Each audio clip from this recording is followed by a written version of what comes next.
Welcome.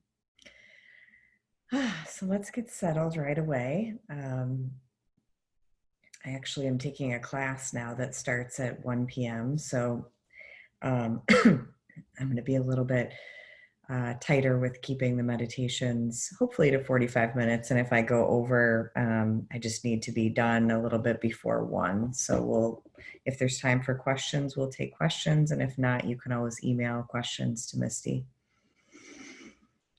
All right, so lying down or sitting or standing up, however you're meditating today, find your comfortable place. And you can either meditate with your eyes open or closed. I would invite you, if you're going to keep your eyes open, to just have a soft gaze downward to help keep your focus inward. So just listening to whatever you're needing most today.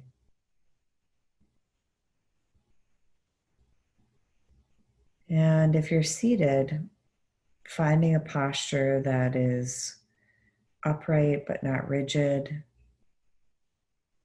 The spine is elongated.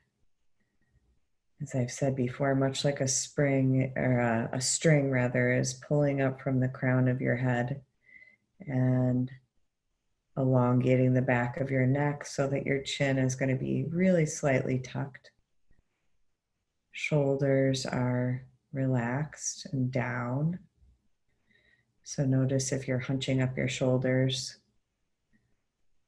Maybe take a moment to just rub your neck a little bit. Just kind of, most people hold a lot of tension in the shoulders and neck. I know I do. And a lot of people are not getting enough touch right now. So just taking a little moment, if it feels good, to just massage your body wherever it might need a little bit of touch. Maybe your neck, maybe your temples,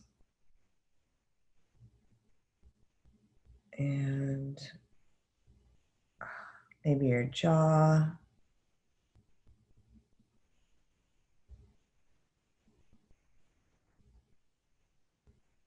For some of you, your hands might feel really good to get massaged. And for others, touch may not be what you're needing right now. And for others, massage might be too much. So you can just even take your hand and place it gently on your cheek, like you would do to a little child. Just holding your face gently, or maybe putting your hand on your heart. And if it feels resonant for you to meditate like that with your hand somewhere on your body, you can do that if it feels comforting. Many times when I'm lying down meditating, I'll put one hand on my heart and one hand on my belly, and that to me feels comforting. So moving into more stillness. But if you're finding that even just lightly touching your own arm is comforting,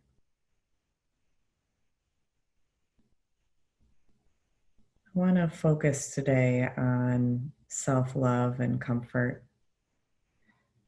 There's so much difficulty going on in the world for so many people. And I personally believe that we can utilize this time for transformation and healing. I believe that this time can be a real catalyst for growth. And that's not to minimize what everyone's going through or be flippant about it in any way.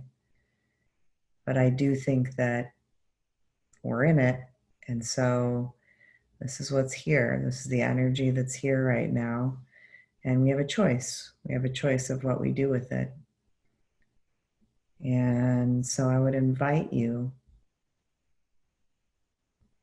to recognize that this is a time of slowing down as we head into fall and winter.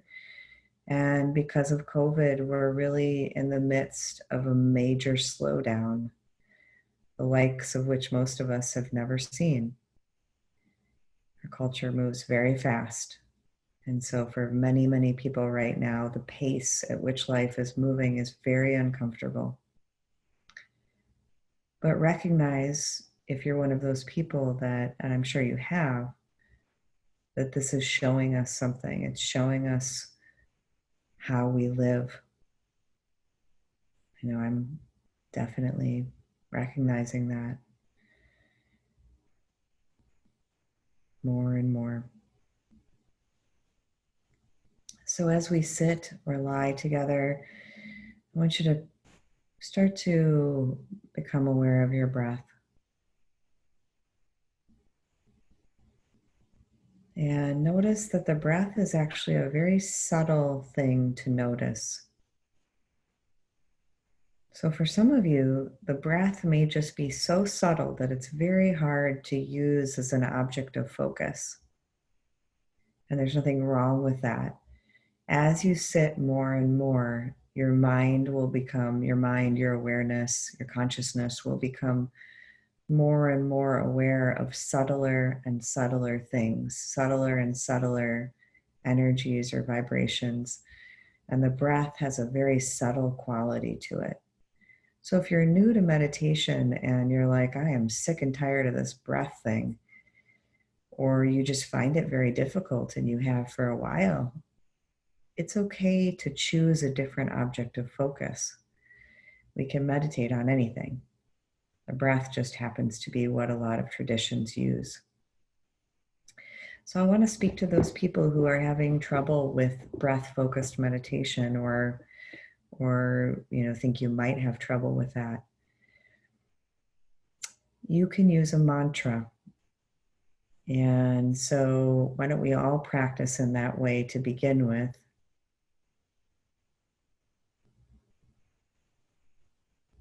And we're going to use the mantra so hum. So you're going to inwardly say the word so, and on the out breath, you're going to inwardly say the word hum. And you might just, before we do it inward, let's do it outward, just so that you can feel the vibration of so hum in your body, because it's more actually about the vibration than it is about the words. It's about how it feels in your body. And when we say it inwardly, it's like we're creating the vibration in a different way. But it is still the vibration. So we're going to breathe in together, and on the out breath, actually, no. So is on the in breath, and hum is on the out breath. But we're going to do it a little differently when we're doing it out loud. So we'll switch it. So for the first little bit here, I'm going to have you breathe in, and then we're going to do so on the out breath. And then we'll breathe in again, and we'll do hum on the out breath. And we'll do that for a cycle of 5 times or so. So about 5 so hums. And again, it's not how it sounds to you necessarily that is important, but it's about how you feel the vibration of the sound in your body, especially in this central column area, your head, your throat, your chest, your belly. So kind of be paying attention to the central channel of your body and see where you feel it. And if you're new to toning, which is what we're about to do, and if you're not new, actually, one way that you can heighten your sense of the feeling of vibration is you can open your eyes for a moment to see what I'm doing. You can take your hands and stick them under your armpits. And because we have a lot of nerve endings on our fingertips, you're going to be able to feel the vibration through your chest wall really, really well, and you'll feel it throughout the rest of your body. So you might want to play around or experiment with this as well. I find it just heightens the sensation of the vibration, so it's easier to feel. And the lower you make the tones and the louder you make the tones, the easier it is to feel the vibration. All right, so we're gonna breathe out, breathe in, big deep breath into your belly on the out breath.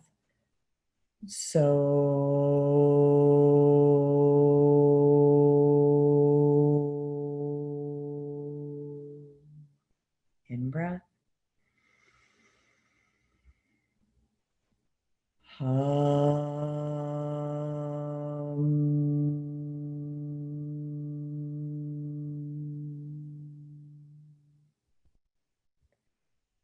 In breath.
Pausing and breathing normally and just feeling the after effects of the vibration in your body.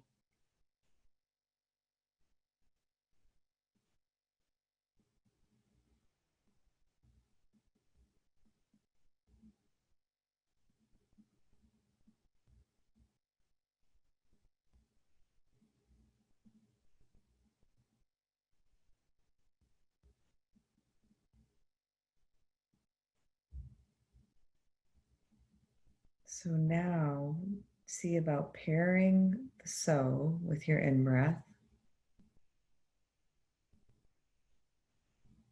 and pairing the hum with your out-breath. And so you can see, you can play around with it and see if you like to say it so hum, as in very concise, or if you like to sort of like when we were toning, we kind of drag out the sound to be the entire length of the inhale, and then the hum can last the entire length of the exhale if you want it to. So experiment with that. And for those of you who really know that I prefer a breath-focused, concentration type meditation, and I don't like doing mantras, that's totally fine too. And you can see if you can give it a chance if you want and see about the so hum for a couple minutes. And then if you find yourself shifting into just awareness of the breath, you can do that. But like I was saying, this is one way for those of you that the breath just feels too subtle. It may help to have something for your mind to do, right? So the so hum gives your mind something to do. And instead of fighting with the mind, which never ever works, we're just giving it something to do that, actually creates a helpful vibration within the mind and body. So beginning with so hum or your breath, and tuning in, if you're tuning into the breath rather than so hum, then picking an area of the body that you're going to be aware of the breath. And you may want to do this if you're doing so hum as well, because then two things are anchoring you, right? There's the breath and there's the so hum. And imagining as you do the mantra that you can feel the vibration of so hum in your body. And just like any other concentration-based meditation, when the mind wanders, we're just going to notice that it's wandered. Perhaps take a pause and see what it's wandered to.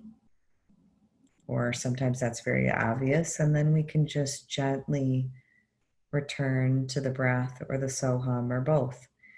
And the most important thing, if you hear one thing out of my mouth today, it is the attitude with which you do that return to the breath. It's more important, I believe, than staying focused on the breath, than, that perfect focus that we all think we need to achieve to be meditators. That's a bunch of baloney. You can be meditating and have a very busy mind.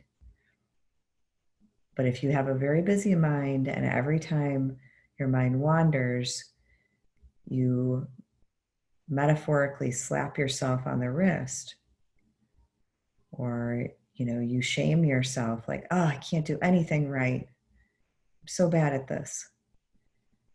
What you are reinforcing is the neurons and the brain chemistry of self-blaming and shaming. That is not what we want to be growing neurons about, right? That happens enough when our mind wanders and we're in default mode network, when the mind is just kind of doing its own thing. So I invite you with great intention to use this meditation as a time to practice really being loving and kind with yourself. And you may have quite an aversion to that if you believe, that that's going to make you soft, or that's going to, you're not going to be hard enough on yourself and you're not going to catch your mistakes. As somebody who has been a recovering perfectionist for my entire life, trust me on this one. The harshness doesn't work. I did it that way for many, many, many years. It's just practicing a bad habit. So instead, practice a good habit. Practice the habit of kindness. It's just a habit. When you start to notice that there's a judgmental or self-critical voice, or the voice of the perfectionist, you can inwardly say, I'm not doing it that way today. I'm doing it a different way. I'm going to see how it works. If I treat myself like I would my most beloved, my best friend, my most endearing grandchild, whoever brings up that sense of it's easy to love you, that person, that's who I want you to pretend you're talking to today when you're inwardly working with your own mind. Your most beloved friend, relative, pet, tree, be anything that is your beloved. That is how we're going to practice talking with ourselves. That is more important than anything else that you will do today during this meditation. That attitude, that energy that you bring is the most important thing. So I think I've made that point. And so tuning back into the so hum, and this time when the mind wanders, having this attitude of, oh, I love you so much.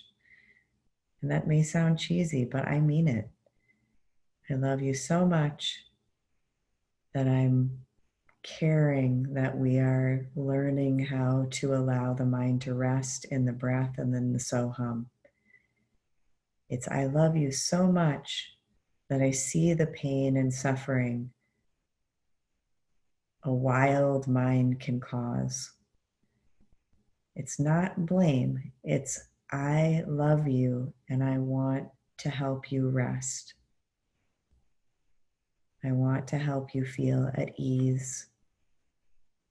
And based on research, we know that the mind, once we've kind of made it cozy for the mind to rest in a single pointed object, the mind actually really loves it. It's just not used to it. It's just a foreign idea, and it thinks it needs to get real busy.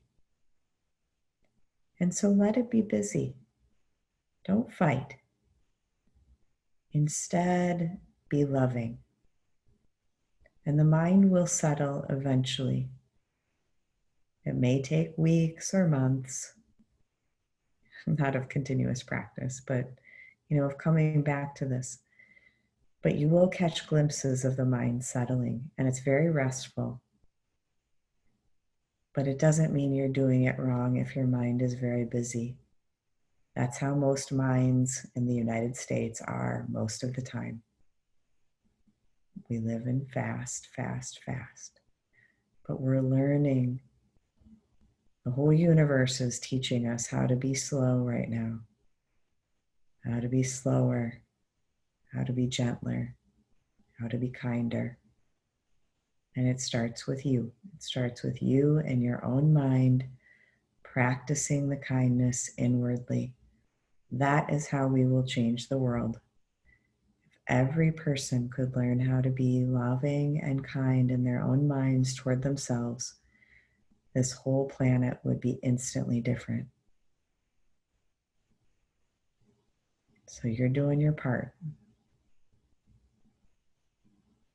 Tuning into the breath. So on the inhale, hum on the exhale. When the mind wanders, gently and lovingly bringing yourself back to the ease of resting in the breath.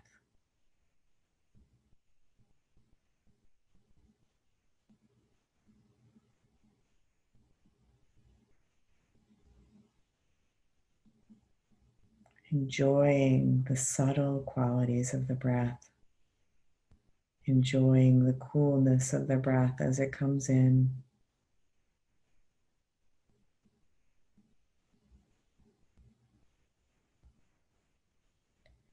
and enjoying the softening of the body. The body will naturally soften with every out breath. So see if you can allow it to do that.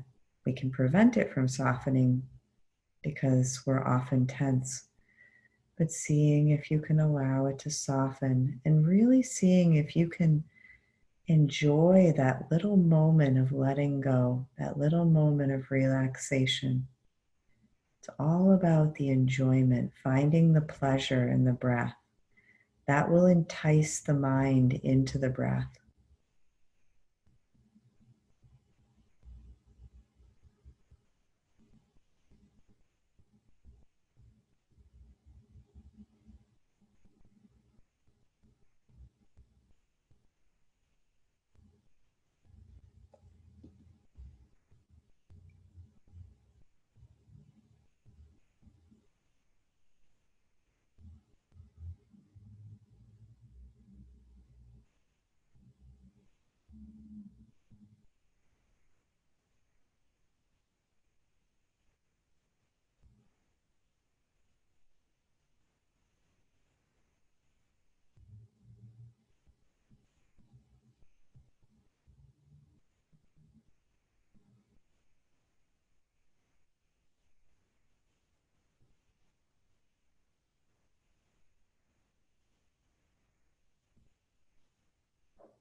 So the mind, your thoughts, they're going to try to convince you that really you'd be much happier if you were having a fantasy about something or planning your grocery list or any number of things that the mind feels compelled to do.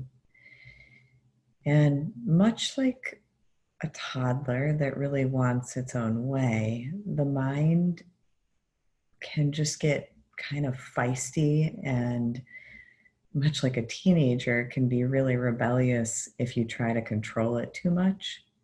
That's what I found with my own mind anyway, that when I get really tight and strict and kind of militant, my mind just gets all the more busy. It's like, I'll show you.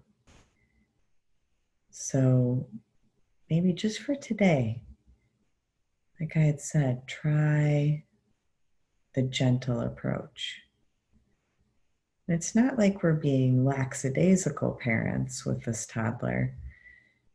We're not being too hands off. You know, we're monitoring the situation, we're aware, but we're just not clamping down so quickly with such a harsh no. It's more like it's like a gentle hand on the shoulder, you know. If your toddler is starting to get into something, I'm just going to kind of distract and redirect. It's more like that in terms of bringing the mind out of, you know, a thinking pattern or a fantasy. And fantasies can be really grabby. And I bring that up because I actually found my own mind wanting to just go into a fantasy about the future. And it was very enticing, I was noticing. And, you know, I was like, oh, they'll never know. They don't know what's happening in my mind. And obviously, that's not the point. But you can feel how juicy and enticing a fantasy might be.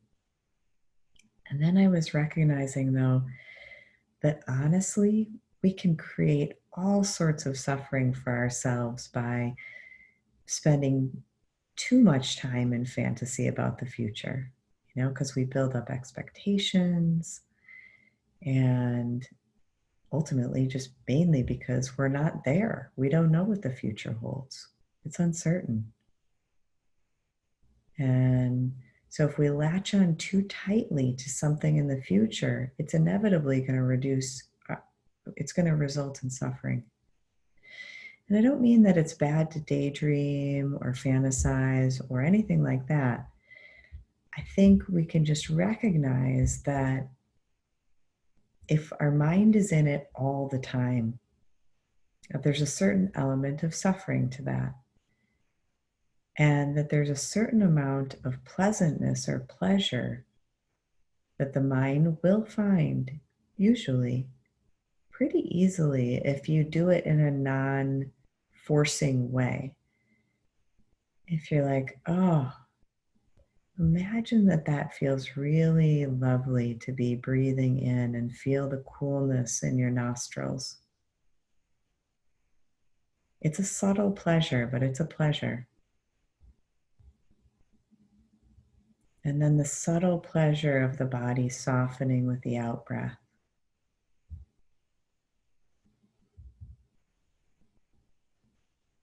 Maybe your mind likes to rest on the abdomen. So feeling the subtle pleasure of the abdomen being soft and not tight. Allowing it to expand with the in-breath. Just feeling the belly button as it gently moves towards the spine. All still soft and smooth and relaxed.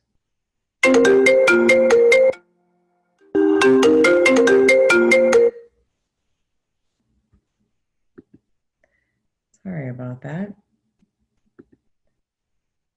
For some reason, my phone feels the need to ring through my computer, even when it's off. So if your body had a jolt from that noise like mine did. Just observing that. Observing really how truly sensitive our nervous systems are. And how when things are really busy and wild and crazy and we're out in the world, there's a lot of noise. So just appreciating how sensitive some of us are. And those of us that are not sensitive, it's probably because we've like built up this wall around us. I know I did that for a really long time and wasn't aware of how sensitive I was. So tuning back into the breath, if you like, into the so-hum, and seeing if you can just imagine that you're just really resting in the breath. Almost like you're in a hammock on a really beautiful sunny day. And the breath is the swinging back and forth of the hammock. Very soothing, very relaxing. And you're just learning how to rest into the hammock of your breath.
Again, tuning your attention to the tone and the attitude and the energy that you are having with yourself right now.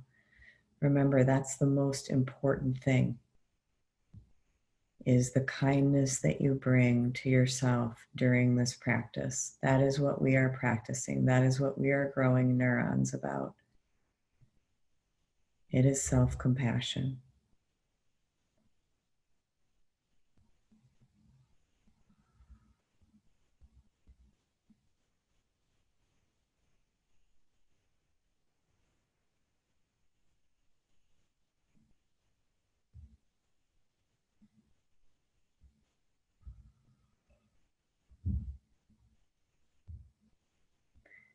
And as we head into the fall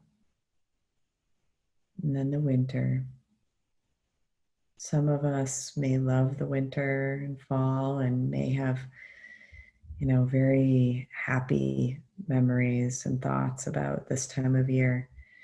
And then there are some of us that don't like the winter so much.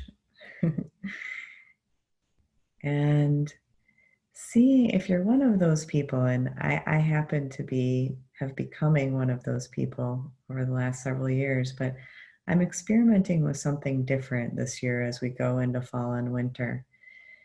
I'm going to lean into fall and winter this year and lean into the energy of it. I think one reason I didn't like winter is I like to move fast. I like to be busy. I'm more of a spring and summer person. I'm very fiery. But the truth is that we all need this period of slowing down.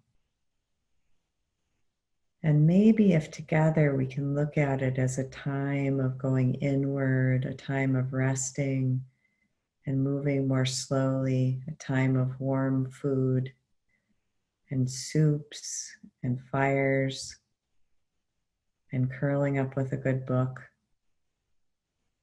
Maybe if we can all approach or see about whether this resonates with you, but it's my invitation to you to see if you can lean into fall and winter instead of kind of like this bracing that I know I've been doing the last few years of like, oh, this is going to hurt, but I got to do it.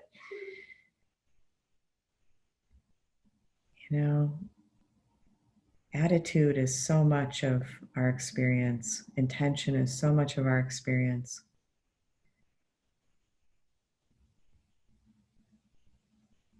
So leaning into the energy,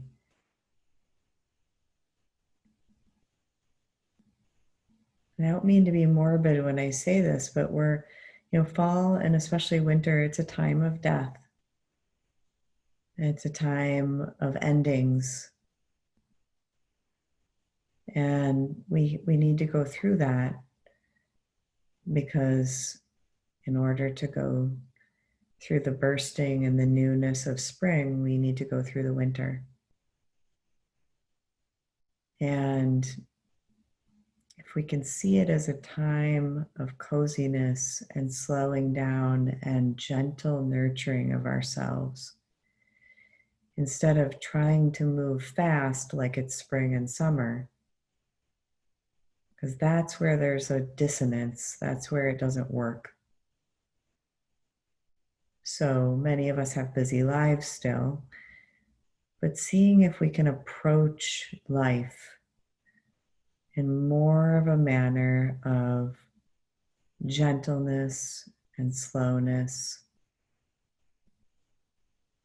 and nurturing. When I think of fall and winter and warm soups and fires and warm socks and warm blankets, there's a nurturing quality to that. There's a restful quality.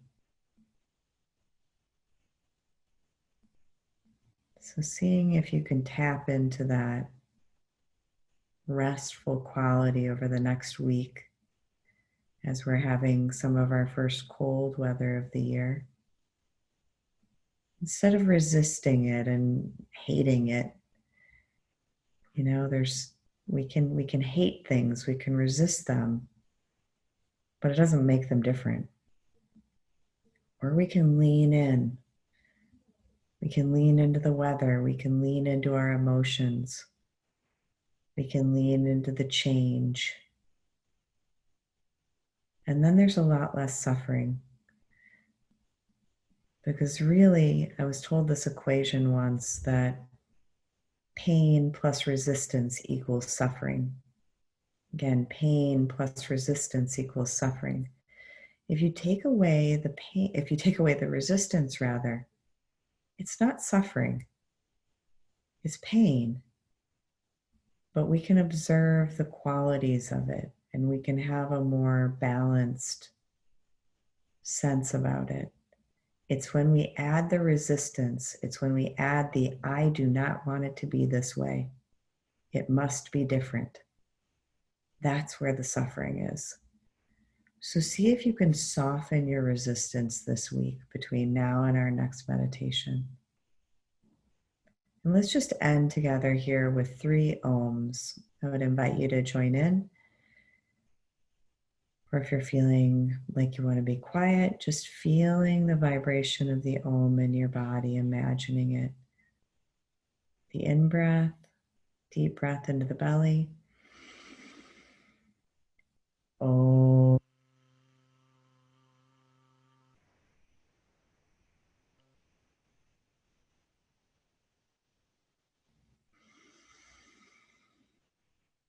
Om.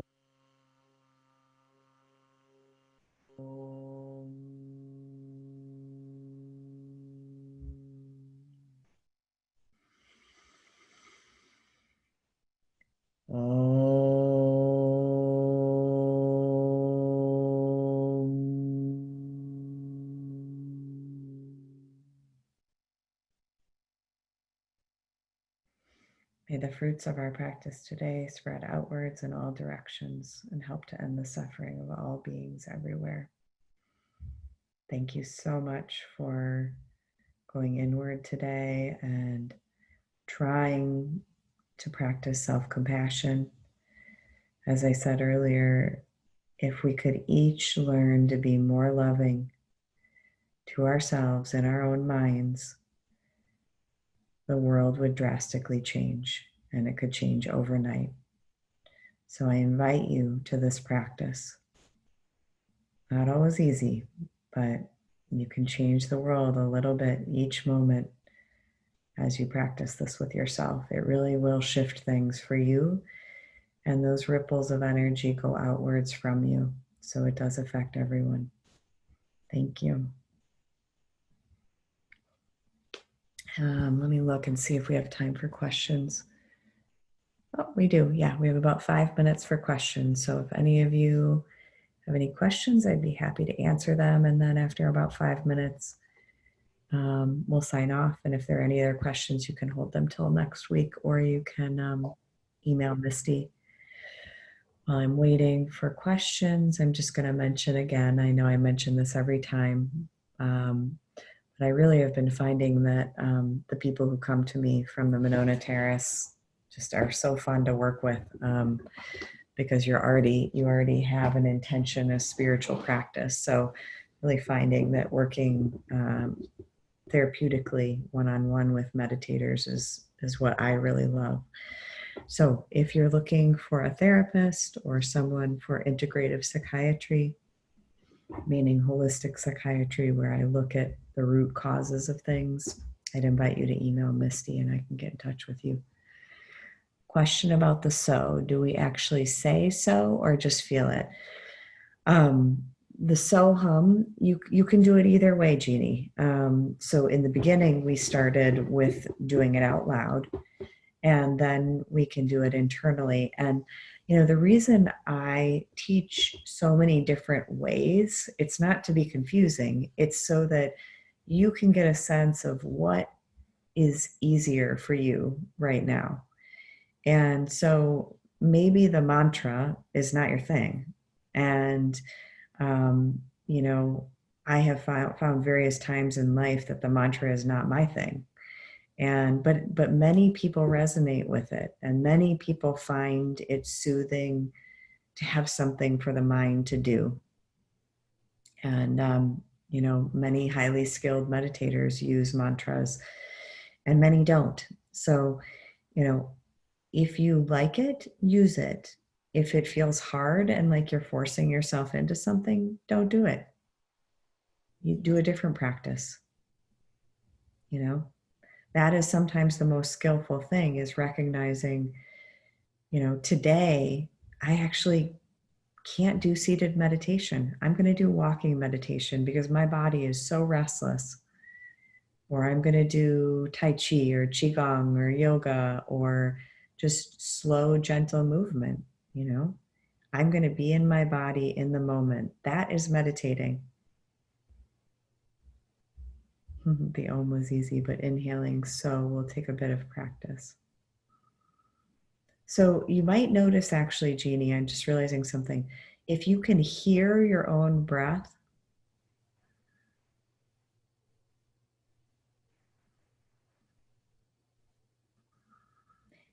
imagine that the sound of your in-breath actually sounds like so. And it doesn't exactly, but some people would say it does.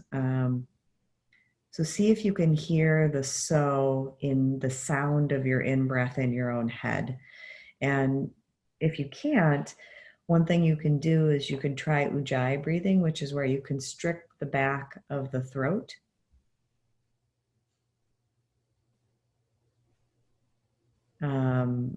You might be able to feel it better with that. And so when we're vocalizing out loud, we're only vocalizing on the out breath, because, to say a sound as you breathe in is not easy. And that's not what we're going for. Jane says, I found the vibration on the inhale so was difficult, but today using the outward vibration throughout, okay. I don't understand the question, Jane. If you can restate it.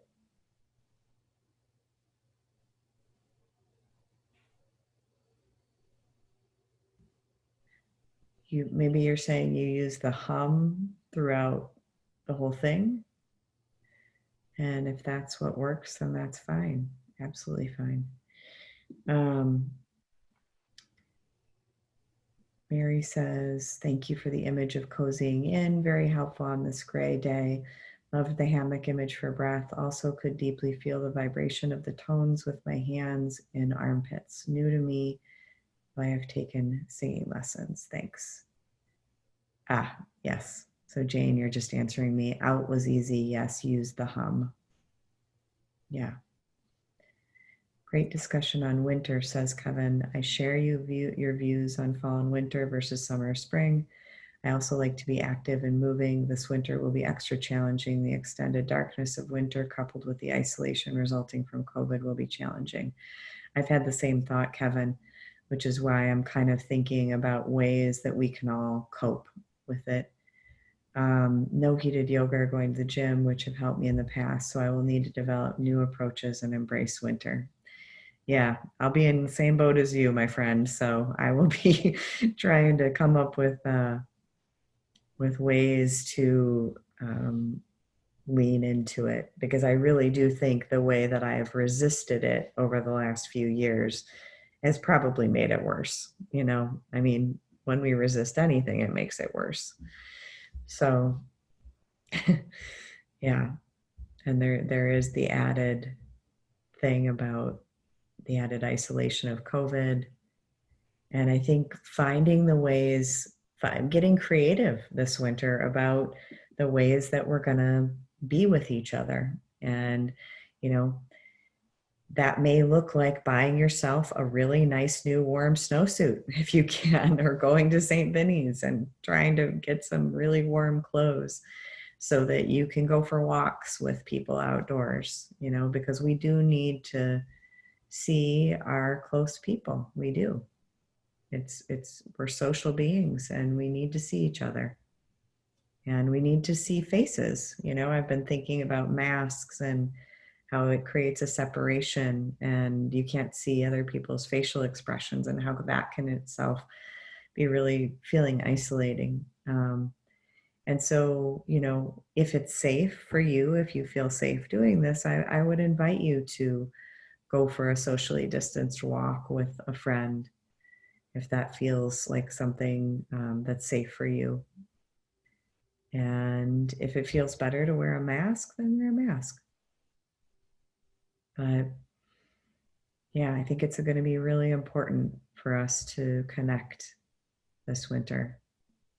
And hopefully, even though we don't maybe know each other personally, hopefully this can be one place that you can feel connected to a community, a warm community that we're building, And someday we'll be able to be in the present physically together, and that will be lovely. But right now we're in the winter of things. We're in the slowness and we're in the stillness. And it's uncomfortable for a lot of us. There's a lot of fire energy in the United States. Been told by a good Chinese medicine friend of mine. And so it's an uncomfortable feeling, this stillness, for a lot of us that are more fiery. So we'll get in touch with our smoother, slower selves. Anyway, I need to get to my class. So, and DJ says, thanks, Sarah, for your compassion and light. We will make it through the winter, through with the support of others. We will. We will. We will make it through all of this together. So I want you to know I'm sending each one of you love, so much love. And please, if you're feeling really isolated and alone, know that you're not alone in that feeling, and see if that brings compassion, knowing that we are not really getting the idea that we're not alone in something. That is what connects us with others, that is what gives us a sense of connection, is knowing that we are all going through the same thing. It looks different for different people. Different people are having different kinds of difficulties, People with little kids are having their own brand of difficulty, and people who are single or living alone are going through a different kind of difficulty. And so it's not about comparing our difficulties to each other. It's about embracing that we are all going through something challenging right now. And we can love each other through it. So good to be with you today. Thanks for your practice. And I look forward to being with you on Wednesday next week.